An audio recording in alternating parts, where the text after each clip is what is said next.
মতো গুনাহগার এই জমিনে আর কেউ নাই, আমার মতো জাহান্নামের আসামি এই দুনিয়ার কেউ নাই। ও আল্লাহ, তুমি যদি আমাকে মাফ না করো, বলো আমি কার কাছে যাব? আল্লাহ রাব্বুল আলামিন বললেন, সব কিছু আমি আল্লাহ তোমাকে দিলাম, শুধুমাত্র আমি আল্লাহ বললাম 5 ওয়াক্ত নামাজ দৈনিক আদায় করো। কয় ওয়াক্ত? সবাই বলেন কয় ওয়াক্ত? ওরে 5 ওয়াক্ত নামাজ দৈনিক আদায় করো। একসাথে তোমার আদায় করার দরকার নাই। 5 ওয়াক্ত নামাজ আমি আল্লাহ ভাগে ভাগে ভাগে ভাগে তোমাকে দিলাম। কেমন দিলাম? দিনের মধ্যে 24 ঘন্টা সময় আমি আল্লাহ দিলাম। এই 24 ঘন্টা সময়কে আমি আল্লাহ রব্বুল আলামিন 24 ঘন্টা সময় থেকে তোমার থেকে মাত্র আমি আল্লাহ 1 ঘন্টা 40 মিনিট চেয়ে নিলাম। কত মিনিট? 1 ঘন্টা 40 মিনিট। ফজরে 10 মিনিট, ফজরে 20 মিনিট, জোহরে 20 মিনিট, আসরে 20 মিনিট, মাগরিবে 20 মিনিট, এশায় 20 মিনিট। আমি আল্লাহ 20 মিনিট করে সময় তোমার থেকে চাইলাম। কেন চাইলাম? আমার বান্দা এই 20 মিনিট করে সময় আমি আল্লাহর রাস্তায় দাও। আমি আল্লাহ তোমার ইহকাল এবং পরকালের জিম্মা আমি আল্লাহ নিয়ে নিলাম। ইন শাকারতুম লাযীদান্নাকুম ওয়া লাইন কাফারতুম ইন্না আযাবি লাশাদীদ।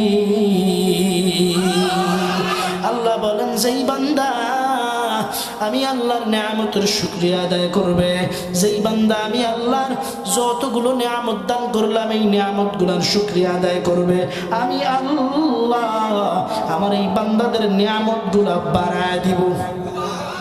আরো জোরে বলেন সুবহানাল্লাহ। আবার আল্লাহ পরে বলেন, যারা আমি আল্লাহর নিয়ামতের শুকরিয়া আদায় করবে না তাদের জন্য আমি আল্লাহ কঠিন আযাবের ব্যবস্থা করে রাখছি। ও মুসলমান, আল্লাহ রাব্বুল আলামিন কোরআনের আরো একটা আয়াতে বলেন, আফা হাসিবতুম আন্নামা খালাকনাকুম আবাসা। ও মানুষ, তোমরা কি মনে করছো আমি আল্লাহ তোমাদেরকে অনর্থক এমনে এমনে বানাইছি? না না, আমি আল্লাহ অনর্থক এমনে এমনে বানাই নাই। সুম্মা ইলাইনা তুরজাউন, কারণ তোমরা দুনিয়াতে আসছো, আবার কিন্তু আমি আল্লাহর কাছে ফেরত আসতে হবে। আল্লাহর কাছে কি করতে হবে? ফেরত আসতে হবে। এজন্যই মনের মধ্যে যেই মাটি নামক রূহ আছে, মাটির একটা পিঞ্জিরা আছে, এই পিঞ্জিরা কিন্তু একদিন উড়ে চলে যাইবে, টেরও পাবেন না। মাটির পিঞ্জিরা ভাঙ্গিয়া চুরিয়া একদিন তো যাইবে পাখি উড়িয়া ছাড়িয়া, ঠিক কিনা? একদিন তো যাইবে পাখি উড়িয়া ছাড়িয়া। ছেলে মেয়ে আসিয়া পাশে বসবেন কাঁদিয়া, তোমার তো কোনো উপায় থাকবে না, থাকবে না। এজন্য এই মাটির ঘরে যেতে হবে। এই ভয় কি সবার অন্তরে আছে? বলেন আছে?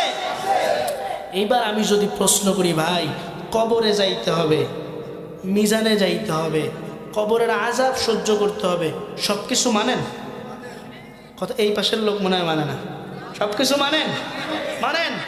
আচ্ছা বলেন, আমি যদি প্রশ্ন করি, হ্যাঁ যুবক কবরে যাইতে হবে, দাড়িটা তোমার ছোট কেন? দাড়িটা কাটছো কেন? হ্যাঁ যুবক, আজকে তুমি এত এলাকার মধ্যে এত মানুষ, তোমার মসজিদ অক্তর সময় ফাঁকা কেন? তুমি মসজিদে যাও না কেন? তোমার দ্বারা আজ সুদ, ঘুষ, নেশা যত সাম্রাজ্য আছে তোমার মধ্যে কেন? তোমার মধ্যে না আল্লাহর ভয় আছে? তোমার মধ্যে তো আল্লাহর ভয় আছে। দাড়িটা ছোট কেন করছো ভাই? তুমি কি মনে করেছো দাড়িটা কাটলে তোমাকে ভালো দেখায়? আচ্ছা বলেন তো, এই যে এখানে বসছি আমি, আমার মুখে দাড়ি আছে না? সত্য করে বলবেন, যদিও মানুষটা কালা কিন্তু আমার ভালো দেখায় না? এক কথা বলে না, নিজের প্রশংসা করছে না, আমি বোঝাবার জন্য বলতেছি। হে যুবক, তুমি মনে করছো দাড়ি রাখলে তোমায় অসুন্দর দেখায়, তুমি মনে করছো নামাজ না পড়লে তোমায় অসুন্দর দেখায়, মানুষ স্মার্ট মনে করে। হে যুবক ভাই, দেখো আমার দিকে তাকা, আজকের প্রধান অতিথিদের দিকে তাকায় দেখবা ফুটন্ত গোলাপের মতো চেহারা, তার মুখেও দাঁড়িয়ে আছে, তারও ঘরে বউ আছে, তারও সন্তানাদি আছে। ও যুবক, তুমি মনে করছো যদি মনে করো কবরে যাওয়ার পর তোমাকে আযাব সহ্য করতে হবে না, তাহলে তুমি দাঁড়িয়ে রাখো না, আমিও রাখবো না। যদি মনে করো নামাজ না পড়লে তোমাকে আযাব সহ্য করা লাগবে না, তুমি কইরো না, নামাজ পড়ো না, আমিও পড়বো না, আমাকেও বলো। আর যদি বলি যে ভাই জাহান্নাম সত্য, জান্নাত সত্য, কবরের আযাব সত্য, যদি আমি বলি তাহলে তুমি আমার কথা মাইনা নাও। আর তুমি যদি বলো যে সব মিথ্যা, তাহলে তুমি আমাকে মানায় তোমার কাছে নাও। কথা কি ক্লিয়ার? কোন যুবক যদি আমার কাছে আসো, বাবা আমি তোমার পায়ে হাত রেখে যদি বলতে বলো হুজুর নামাজ আর ছাড়বো না, আপনি আমার পা ধরেন, ওয়াল্লাহি আল্লাহর কসম আমি তোমার পা ধরব। আসো ভাই নামাজে। কেন আসবা না? তুমি তো খালিদ বিন ওয়ালিদের উত্তরসূরি, তুমি কেন নামাজে আসবা না? কেন ইবাদতে মশগুল হবে না? তোমার কিসের অভাব? মদিনাওয়ালা নবী আজ থেকে 1450 বছর আগে তোমার জন্য কেঁদেছেন, এখনো নবী মদিনায় শুয়ে কাঁদেন শুধু তোমার জন্য। তুমি কি করো ভাই, কি করো? যেই নবীর গায়ের মধ্যে মশা মাছি পড়া পর্যন্ত হারাম, এই নবী তোমার জন্য তায়েফের ময়দানে মার খাইছে কি খাইছে? বদরের ময়দানে নবী আমার মার খেয়েছে, দান্দান মুবারক গুলো শহীদ করছে। এই নবী খালি ডাক দিয়া কয় আমার যুবক, হ্যাঁ যুবক একটু নামাজে আসো, একটু কোরআন তেলাওয়াত করো। তুমি কোরআন তেলাওয়াত করো না, আর মদিনাওয়ালা নবী তোমার জন্য কান্না করে আমার যুবক উম্মত ছাড়া আমি কেমনে জান্নাতে যাব। এজন্য এখানে যারা বসে আছেন মদিনাওয়ালা নবীর মোহাব্বত আছে না নাই?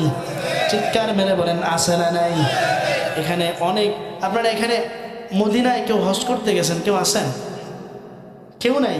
তা আমরা সবাই এরকম এতিম? আলহামদুলিল্লাহ, আল্লাহ তাআলা কবুল করেন, বলেন আমিন। বারবার মক্কা মদিনায় যাওয়ার তৌফিক দান করেন, বলেন আমিন।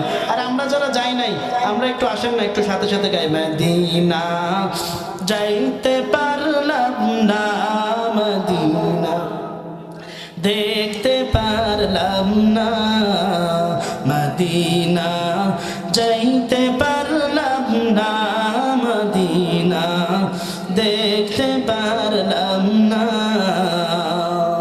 আমি অসহায় তাই এত দূরে রই, অসহায় তাই এত দূরে রই, শুধু সালাম জানাই, মদিনা যাইতে পারলাম না, মদিনা দেখতে পারলাম না, মদিনা যাইতে পারলাম না। মদিনা নাম কত মধু,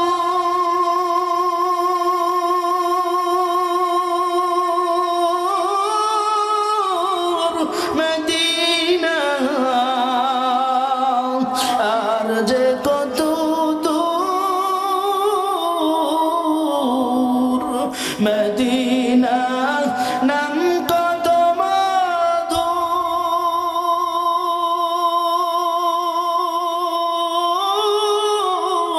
মদিনা আর যে কত দূর, সেই মদিনার পথের ধুলি আমি, ওই মদিনার পথের ধুলি আমি মাখতে পারলাম না, মদিনা যাইতে পারলাম না, মদিনা দেখতে পারলাম না। এই মদিনা যাওয়ার শখ আছে তো? সবার আছে তো? আল্লাহ কবুল করেন, বলেন আমিন। আমার যুবক ভাই, বৃদ্ধ বাবাজি, তুমি সিঙ্গাপুর যাওয়ার স্বপ্ন দেখো, তুমি ভিয়েতনাম, কুয়েত, কাতার যাওয়ার স্বপ্ন দেখো, তুমি যদি কখনো ঘুমের ঘরে মদিনাওয়ালা নবীর রওজা মুবারক জিয়ারতের যাওয়ার স্বপ্ন দেখতা, আর যদি দোয়া করতা আল্লাহ মদিনায় যাওয়ার তৌফিক দান আল্লাহ, মদিনায় যাওয়ার তৌফিক দান আল্লাহ, তাহলে আমার মালিক তোমার দোয়া কবুল করে নিত। এজন্য মদিনায় যাওয়ার স্বপ্ন আছে তো ভাই, আছে তো? আজকের এই যে মাহফিল, এত সুন্দর আয়োজন, এখন এই আয়োজন থেকে আপনারা কি শিখলেন? আমার উদ্দেশ্য মানুষদেরকে নামাজিওয়ালা বানানো। কিওয়ালা বানানো? নামাজিওয়ালা বানানো। মানুষদেরকে গুনাহ মুক্ত জিন্দেগি তৈরি করা আমার উদ্দেশ্য। কারণ আমি নবীর ওয়ারিস, আমার মুখ থেকে আপনাদের কাছে বয়ান পৌঁছাবে। আমি কিয়ামতের ময়দানে আল্লাহর কাছে বলতে পারবো, আল্লাহ সারা দেশ ঘুরে ঘুরে আপনার বান্দাদেরকে বুঝাইছি, বয়ান করছি, না শুনলে এখন আমি কি করবো? আল্লাহ আমার কি মাফ করবেন নি? আর বন্ধুগণ আমার, গুনাহ তো জীবনে কম করেন নাই। আমার গুনাহের দিকে যদি আমি তাকাই, তাহলে আমি আমার গুনাহের কারণে ধ্বংস হয়ে যাব। আমার গুনাহের দিকে যদি আমি তাকাই, তাহলে আমি ধ্বংস হয়ে যাব। আল্লাহ যদি আমাকে প্রশ্ন করেন, সামুজ্জে দুনিয়াতে থাকতে তো কম গুনাহ করো নাই, কম গুনাহ করো নাই, আমি আল্লাহর কাছে কি জবাব দিব? কিন্তু আমার মধ্যে একটা ভরসা আছে, আমার মালিক বলেছেন উদউনি আস্তাজিব লাকুম। এ আমার বান্দারা, আমি আল্লাহকে ডাকো, আমি আল্লাহ তোমাদের ডাকে সাড়া দিব, সাড়া দিব। ও মুসলমান, কত গুনাহ করছো, কত গুনাহ করছো? তুমি তো জামানার পয়গম্বর মুসা নবীর জামানার গুনাহগারের মতো তুমি এত গুনাহ করো নাই, এত পাপ করো নাই, এত গুনাহের মধ্যে লিপ্ত হও নাই। পয়গম্বর মুসা নবীর জামানায় পয়গম্বর মুসা নবী, বনি ইসরাইলের সমস্ত লোকজন পয়গম্বর মুসা নবীর কাছে আসছে।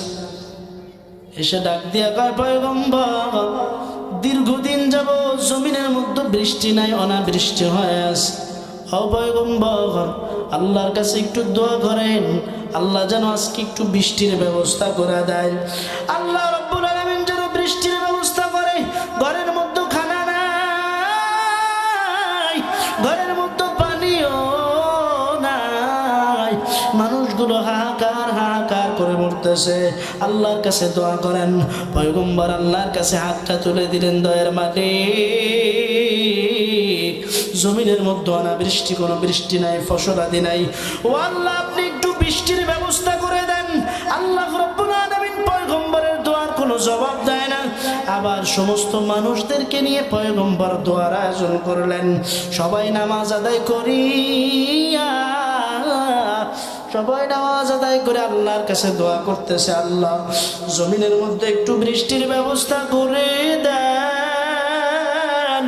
কারণ বনি ইসরাইলের মানুষগুলা পানি নাই, খানা নাই, হাহাকার করে মরতেছে। আল্লাহ রাব্বুল আলামিন ডাক দিয়া কয়, পয়গম্বর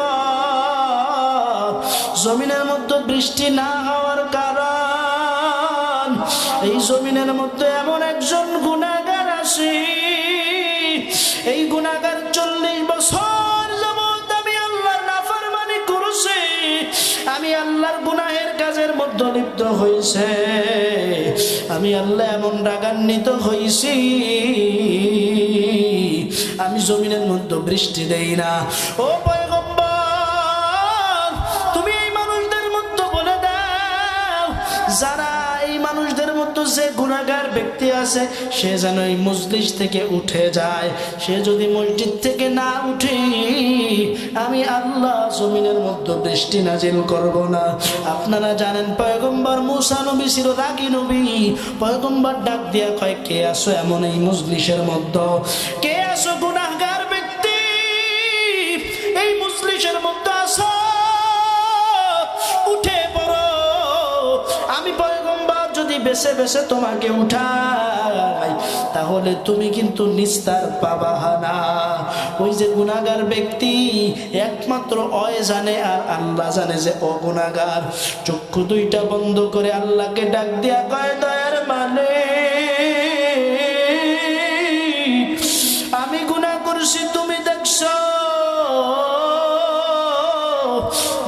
কোনো মানুষ আমার গুনাহ দেখে নাই। ও আল্লাহ, আমি না তোমার আদরের বান্দা। ও আল্লাহ, তুমি যদি এই ভরা মজলিসের মধ্যে আমাকে যদি তুমি অপমান করো,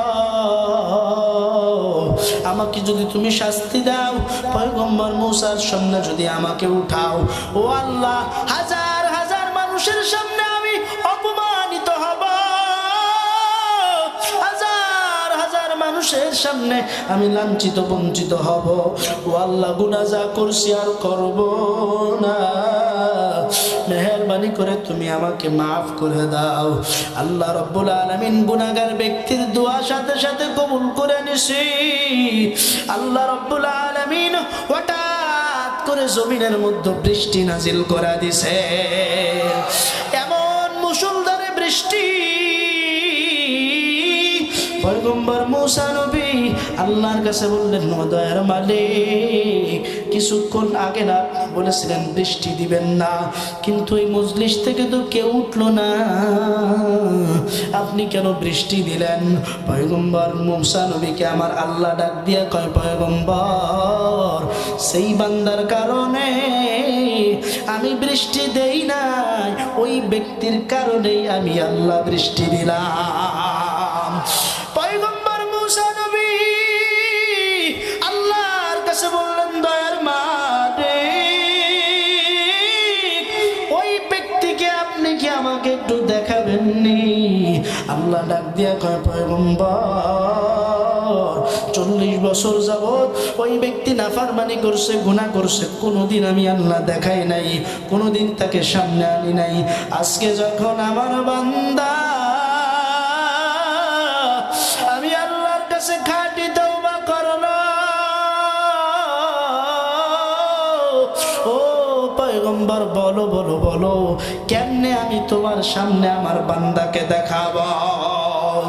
আল্লাহ রাব্বুল আলামিন ওই বান্দাকে মাফ করে দিছে। এ বন্ধু, কত গুনাহ করছো তুমি, কি এত বড় পাপ করছো নি? নিজের মেয়েকে কি জ্যান্ত দাফন দিছো? সম্ভব? কখনো সম্ভব না।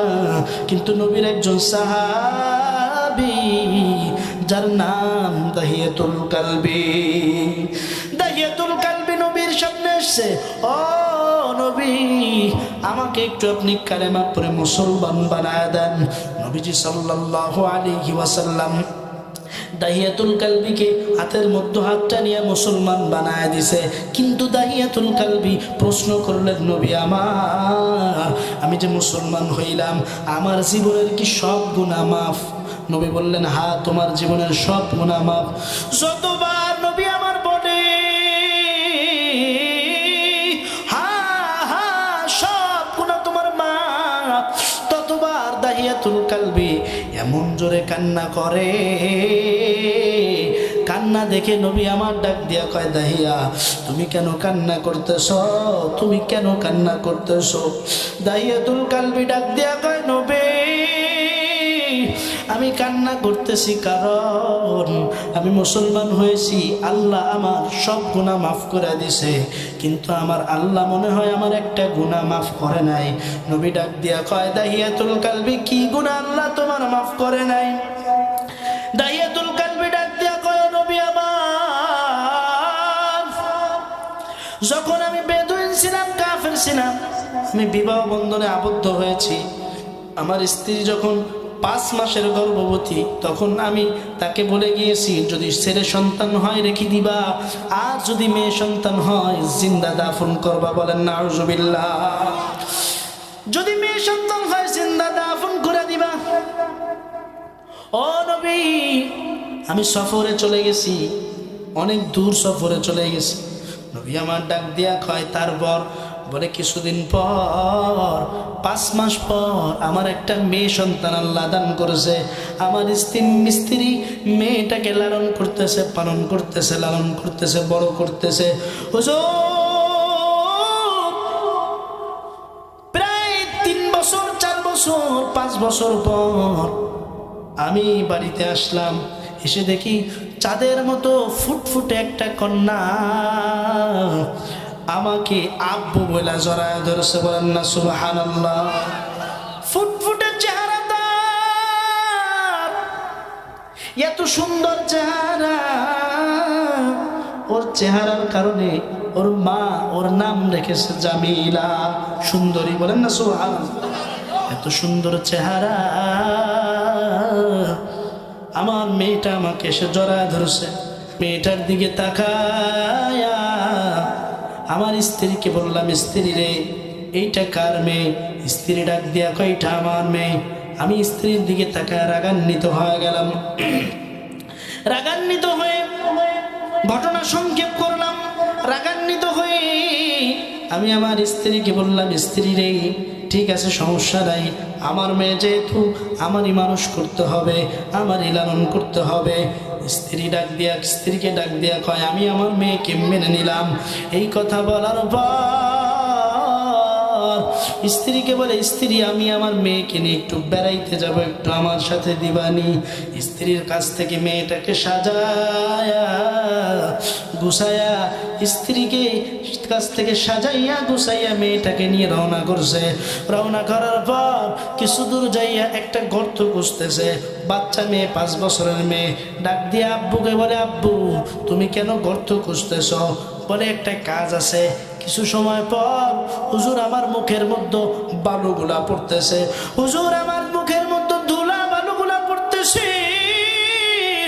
আমার ছোট্ট ফুটফুটে জামিলা আমার ধুলা বালুগুলা দাড়ি থেকে চুল থেকে চেটে চেটে ফেলাইতেছে।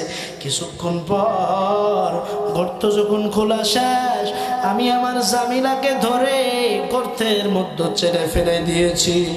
চাইলা ফেলানোর পর আমার জামিলা আমাকে ডাক দেয়া কয়, আব্বু তুমি না আমাকে আদর করে বেড়াইতে নিয়ে যাইতেছিলা? ও আব্বু, তুমি কি আমাকে বেড়াইতে নিয়ে যাবা না? তুমি কেন আমাকে গর্তের মধ্যে ফেলো? ও আব্বু, আগে যদি বলতা, আমার মাকে একটু বলে আসতে।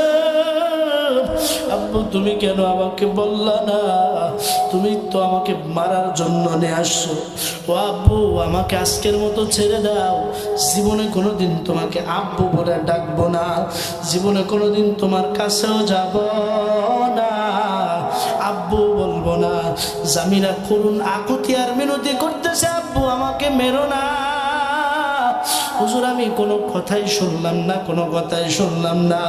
মরুভূমির বড় বড় এক একটা পাথর আমি আমার জামিলের মাথার উপরে মারছি। রক্তগুলা ফিলকি খেয়ে জামিলার শরীর থেকে আমার শরীরের মধ্যে আসলো। আমার জামিলা আবার ডাক দিয়া কয়, আব্বু আমাকে তুমি মেরো না, সহ্য করতে পারি না।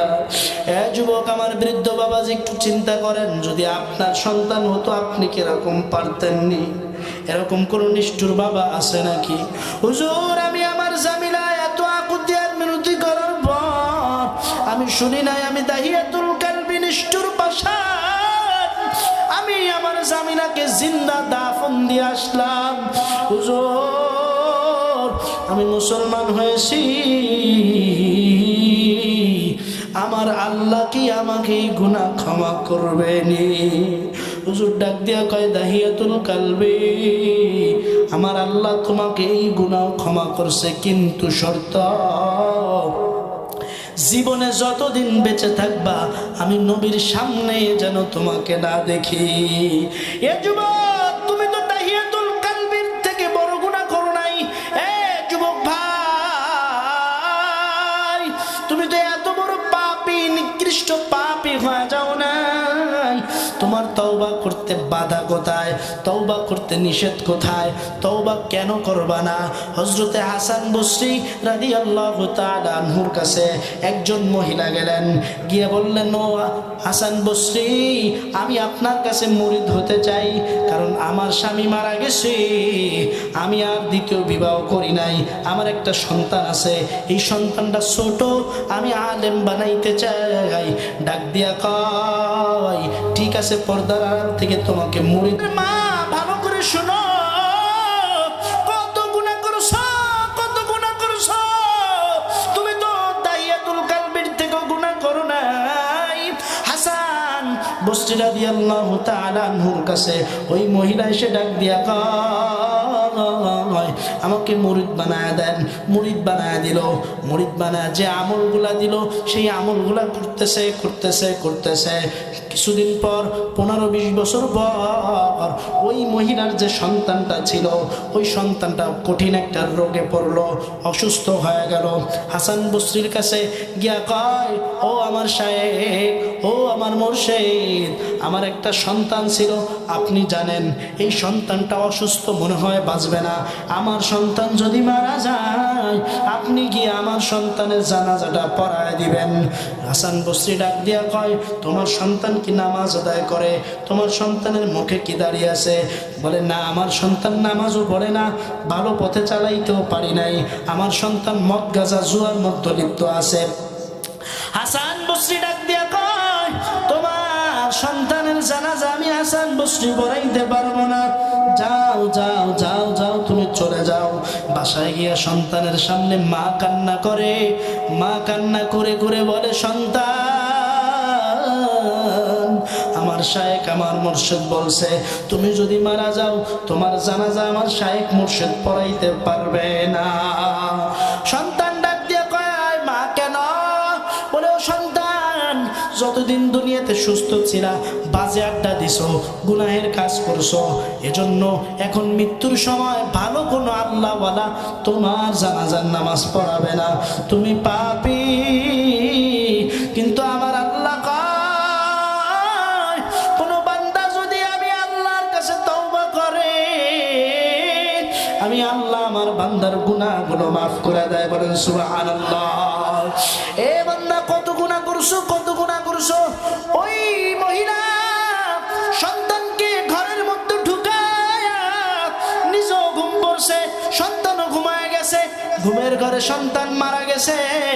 সকালবেলা মহিলা কয়েকজনকে ডাক দিয়া কয়, যেহেতু হাসান বসরি আমার সন্তানের জানাজায় আসবে না, আমার এই সন্তানের জানাজাটা দ্রুত এলাকার মানুষগুলা দিয়ে দাও, দ্রুত করো, দ্রুত আমার এই সন্তানের জানাজাটা দাও।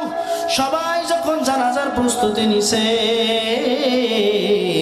হঠাৎ করে তাকায় দেখে ওই যে হাসান বসরি জানাজার ময়দানে হাজির হয়ে গেছে। হাজির হয়ে ডাক দিয়া কয়, মহিলা পর্দার আড়াল থেকে কয়, মুর্শিদ আমার শায়েখ, আপনি না বলেছিলেন জানাজায় হাজির হবেন না,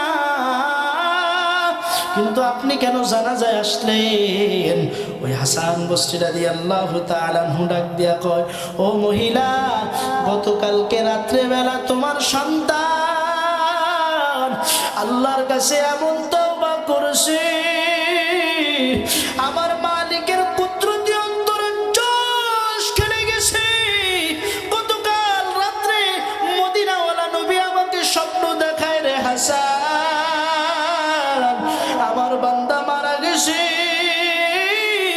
আমার উম্মত মারা গেছে, যাও যাও যাও, ও হাসান জানাজাটা পড়ায় দাও। এ যুবক ভাই, তুমি কত গুনাহ করছো, এর থেকে তো বেশি গুনাহ করো নাই। একটু কি আল্লাহর কাছে তওবা করতে পারোনি যে হুজুর আর গুনাহের কাছেও যাব না, আর গুনাহের কাজ করব না, হুজুর আল্লাহর কাছে তওবা করি আজকের মাহফিল থেকে, আমার মতো গুনাহগার এই জমিনে আর কেউ নাই।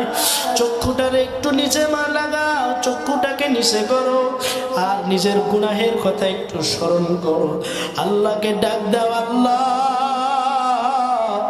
আর জোরে ডাক দাও, আল্লাহ,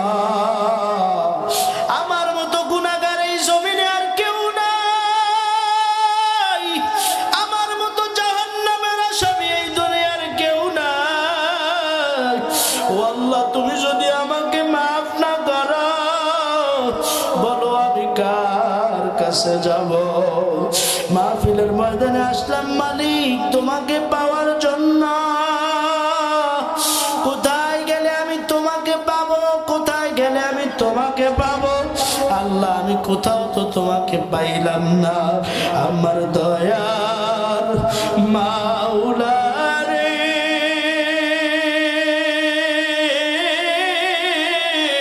আমার মায়া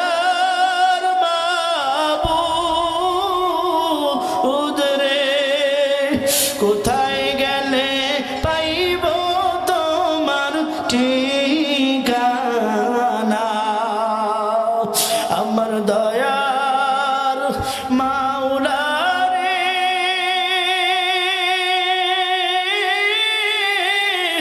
আমার মায়ার মাবুদ রে তোমাকে বুঝি আমি পাইলাম না যুবক আমার বৃদ্ধ বাবাজি ও আমার পর্দার আড়ালের মা চক্ষুটা মাত্র নিচু করে দাও চক্ষুটা বন্ধ করে একটু বলো ও আল্লাহ আমার মতো গুনাহগার এই জমিনে আর কেউ নাই আমার মতো জাহান্নামের আসামি আর কেউ নাই যদি দুনিয়াতে থেকে ভালো কাজ না কইরা যাও যদি দুনিয়া থেকে আল্লাহর হুকুম পালন না করা যাও এই দুনিয়া কিছুই না এই দুনিয়ায় তোমার কেউ আপন না তোমার যেই সন্তানের জন্য তুমি কাঁদো যেই সন্তানের জন্য তুমি এত কিছু করতেছো এই সন্তানও তোমার আপন না আপন না আপন না যেই স্ত্রীর জন্য তুমি পাগল এই স্ত্রী তোমার আপন না সেই মায়ের জন্য তুমি পাগল এই মা তোমার আপন না তুমি যখন মারা যাইবা তোমার সন্তানগুলো আব্বু আব্বু বলে কাঁদবে তোমার ছেলেমেয়েরা আব্বু আব্বু বলে কাঁদবে এই দুনিয়ায় কিন্তু তোমার সাথে কেউ যাবে না যদি দুনিয়াতে থেকে ভালো আমল কইরা যাও যদি দুনিয়া থেকে আমি আমার আল্লাহর হুকুমগুলো পালন কইরা যাও কবরে যাওয়ার সাথে সাথে প্রথম প্রশ্ন করা হবে মান রব্বুকা তোমার রবকে তুমি যদি দুনিয়াতে ভালো কাজ করো তুমি বলবা আমার রব আমার আল্লাহ মান দিনুকা তোমার দিন কি তুমি যদি দুনিয়াতে সুদ ঘুষ হারাম জিনা ব্যভিচার মুক্ত হয়ে চলো তুমি বলবা আমার আমার দিন আমার ইসলাম আবার প্রশ্ন করা হবে তোমার নবী কে তুমি বলবা আমার নবী মুহাম্মদুর রাসূলুল্লাহ আর যদি দুনিয়াতে ভালো কাজ না কইরা যাও যদি দুনিয়াতে আল্লাহর হুকুমগুলো পালন না করে যাও কবরে প্রথম প্রশ্ন করবে মান রব্বুকা তোমার রবকে তুমি বলবা লা আদরি আমি জানি না মান দিনুকা তোমার দিন কি তুমি বলবা না আদরি আমি জানি না মান নবিয়ুকা তোমার নবীকে তুমি বলবা না আমি জানি না এই কথা বলার সঙ্গে সঙ্গে কবরের দুই পাশের মাটি এমন জোরে চাপ মারবে ওরে চাপের সঙ্গে পাজরের হাড্ডিগুলো চুরমার হয়ে যাবে একটা হাড্ডি আরেকটার মধ্যে ঢুকে যাবে ওই কবরের মধ্যে একটা আর দুইটা নয় 99টা সাপ ওই কবরের মধ্যে kiss kiss kiss kiss kiss kiss করতে থাকবে নবী বলেন কবরের একটা সাপ যদি দুনিয়ার জমিনের মধ্যে আঘাত মারত এই দুনিয়ার কোনো ঘাস জন্মাইতো না এই মাহফিল থেকে আজকে যদি একটা মানুষ নামাজি হয় এই মাহফিল সফল হয়ে যাবে।